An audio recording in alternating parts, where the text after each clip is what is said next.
Ladies and gentlemen, the President of the United States.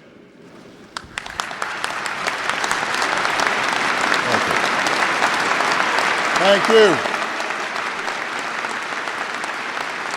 Thank you. Please, be seated. Thank you very much. Madam Speaker, Leader Reid, members of Congress, dear friends, former colleagues, it is a great honor to be here. A place where Lincoln served, was inaugurated, and where the nation he saved bid him a last farewell. As we mark the bicentennial of our 16th president's birth, I cannot claim to know as much about his life and works as many who are also speaking today. But I can say that I feel a special gratitude to this singular figure who, in so many ways, made my own story possible, and in so many ways made America's story possible. It is fitting that we are holding this celebration here at the Capitol, for the life of this building is bound ever so closely to the times of this immortal president, built by artisans and craftsmen, but also immigrants and slaves. It was here, in the rotunda, that Union soldiers received help from a makeshift hospital. It was downstairs in the basement that they were baked bread to give them strength. And it was in the Senate and House chambers where they slept at night and spent some of their days. What those soldiers saw when they looked on this building was a very different sight than the one we see today, for it remained unfinished until the end of the war. The laborers who built the dome came to work wondering each day whether that would be their last, whether the metal they were using for its frame would be requisitioned for the war and melted down into bullets. But each day went by without any orders to halt construction, and so they kept on working and kept on building. And when President Lincoln was finally told of all the metal being used here, his response was short and clear. That is as it should be. The American people needed to be reminded, he believed, that even in a time of war, the work would go on. The people's business would continue.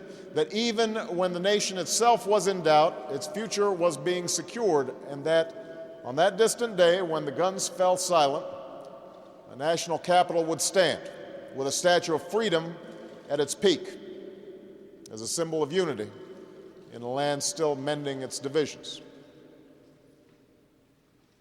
It is this sense of unity, this ability to plan for a shared future, even at a moment where our nation was torn apart, that I reflect on today.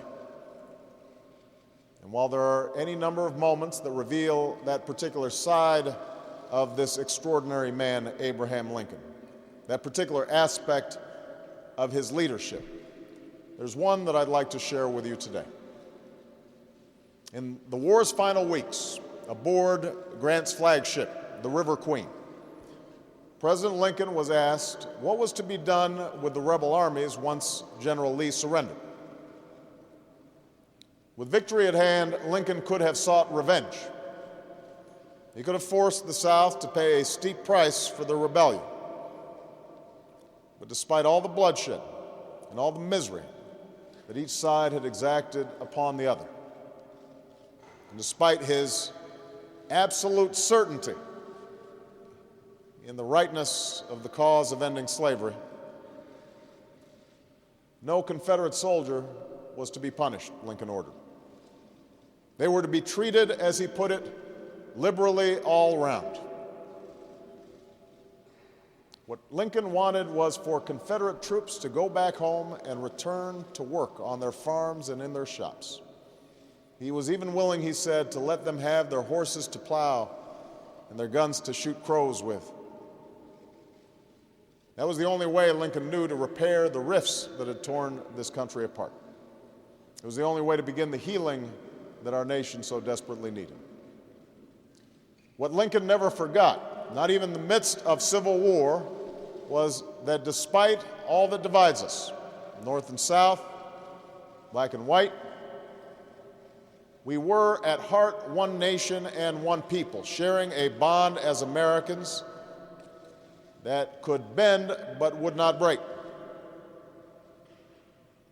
And so even as we meet here today, in a moment when we are far less divided than in Lincoln's day, but when we are once again debating the critical issues of our time, and debating them sometimes fiercely, let us remember that we are doing so as servants of the same flag, as representatives of the same people, and as stakeholders in a common future.